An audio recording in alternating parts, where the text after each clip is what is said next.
안녕하십니까. 증권투자 권유 자문인력 우리 실전 모의고사 시간이 되었습니다. 자, 여러분들과 함께 우리 120문제 해설을 할 텐데요. 120문제를 제가 물론 다 해설을 하는 건 아니고요. 윤건 선생님하고 제가 나눠서 담당하는 부분을 이렇게 여러분들과 함께 풀어보는 시간 갖도록 하겠습니다. 제가 담당하는 부분은 이제 1번부터 20번까지 1과목을 하고요. 그 다음에 2과목에서 채권 시장을 합니다. 그리고 3과목에서 금융 상품 분석하고 투자 전략을 할 거예요. 그래서 이걸 세 개로 쪼개가지고 저는 수업을 할 건데, 윤건 선생님은 중간중간에 또 윤건 선생님 담당하는 부분들을 해설을 할 겁니다. 여러분들과 함께 좀 어려운 부분이 있더라도 하여튼 재밌게 수업을 해 나가도록 하겠습니다.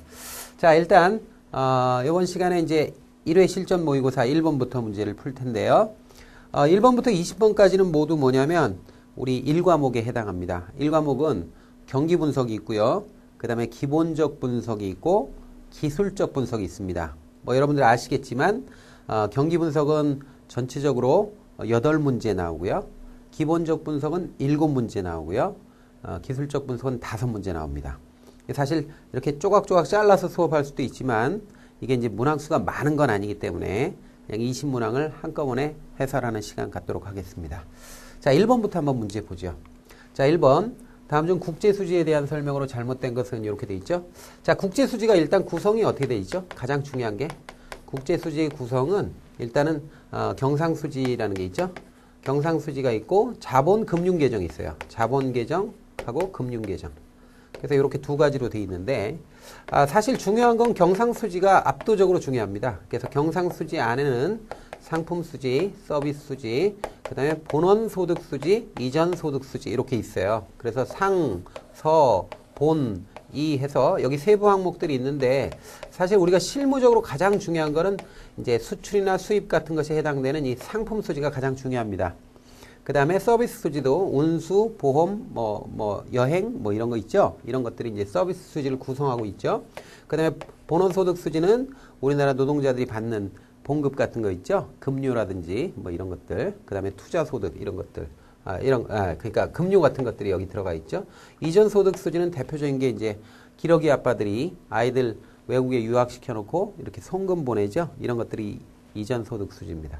그래서 이런 것들이 경상수지를 구성하고 있는데 이 경상수지를 구성하고 있는 항목들이 훨씬 더 중요하니까 이런 것들을 좀 눈여겨서 큰 제목 위주로만 보시고요.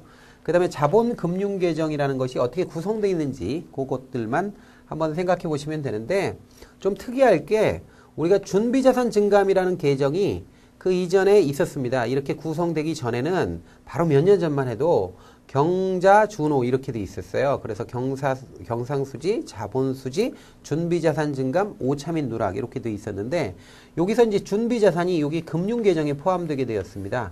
이게 준비자산이 금융계정에 준비자산이 들어가게 되었어요. 이제 새로운 편제가 되면서.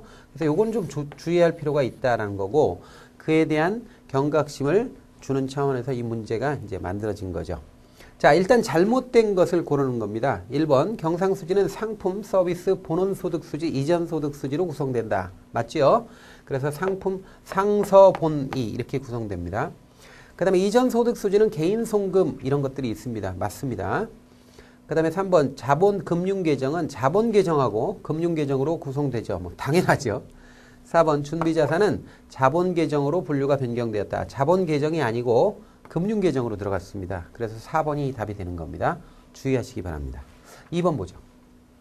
경제시기열의 조정 방법으로 알맞게 짝지어진 것은 이렇게 되어 있어요. 근데 이제 경제시기열을 조정하는 방법이 가장 복잡한 게 뭐냐면 계절변동 조정이에요. 계절변동. 그 다음에 두 번째가 이제 추세변동 조정하는 게 있죠. 그 다음에 불규칙 변동 조정은 하나밖에 없습니다. 조정 방법이.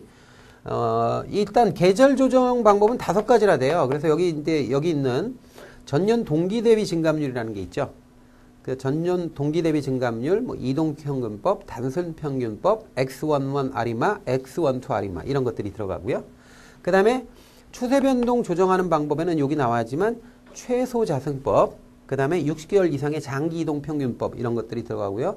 불규칙 변동은 MCD 이동평균법 딱 하나밖에 없습니다. 그래서 지금 2번은 4번이 답이에요. 맞는 게. 왜 그러냐면 X11 아리마하고 전년 동기 대비 증감률은요. 요건 계절 변동 조정 방법입니다.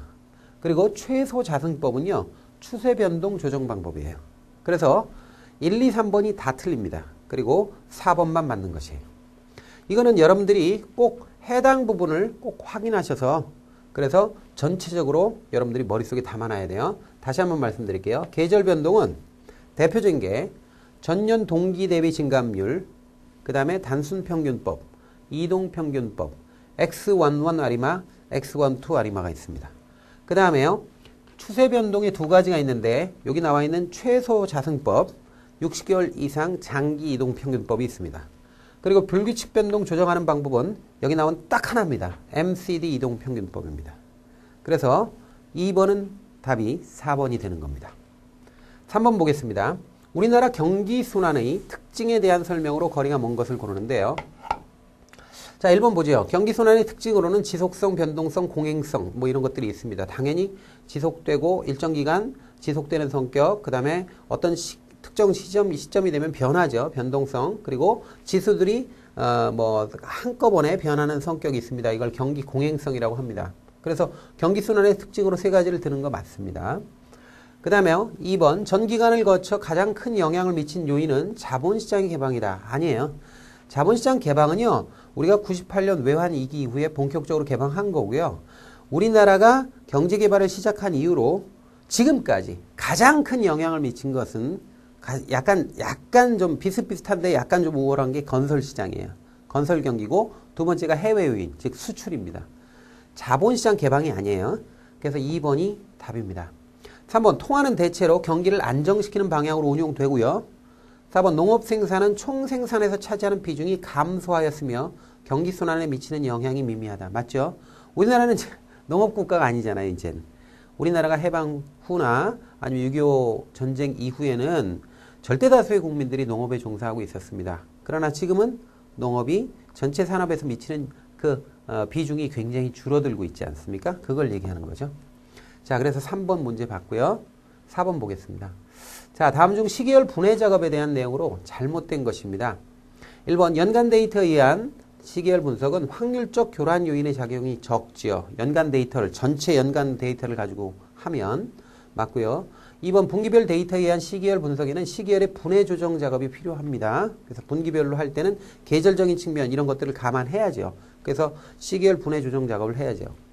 3번 시계열의 조정 작업인 원 시계열 지표를 분해하는 방식에는 가법, 더하기 방식이죠. 승법, 이건 곱하기 방식이죠. 혼합형, 곱하기 더하기 섞는 거예요. 세 가지 방법이 있습니다. 네 번째, 경기지표의 성격에 따라서 혼합형으로 결합한 것을 일반적으로 사용하고 있다. 이렇게 되어 있는데 이거 틀렸습니다. 일반적으로는 승법형을 씁니다. 우리나라 승법형을 일반적으로 씁니다. 그러니까 이거는 이거 왜 그렇게 씁니까? 이렇게 질문하는 게 아니에요. 일반적으로 쓴다 정도만 아시면 되는 겁니다. 그래서 4번이 틀린 것입니다. 5번 문제 보겠습니다. 다음 중 시차와 경기 정책에 대한 내용으로 올바른 것은 이렇게 되어 있는데 시차가 타임 렉이라고 해서 시간적 갭이다 이렇게 얘기하죠. 타임 갭 이렇게 써보죠. 시간적인 어떤 갭이 존재하는데 정책에는 우리나라에서 수행하고 있는 정부의 정책은 기본적으로 뭐가 있냐면 재정정책이라는 게 있다. 재정정책이라는 건 나라의 살림살이죠. 그래서 재정 이렇게 해서 정치할 때 정자를 씁니다. 그 다음에요. 또 하나 뭐냐면 통화정책이 있죠. 통화정책은 말 그대로 통화량을 조절하는 거죠. 통화 이렇게 씁니다. 그래서 재정정책과 통화정책 두 가지를 쓰는데 이때 이게 이제 시차가 존재한다는 거예요. 그 시차는요.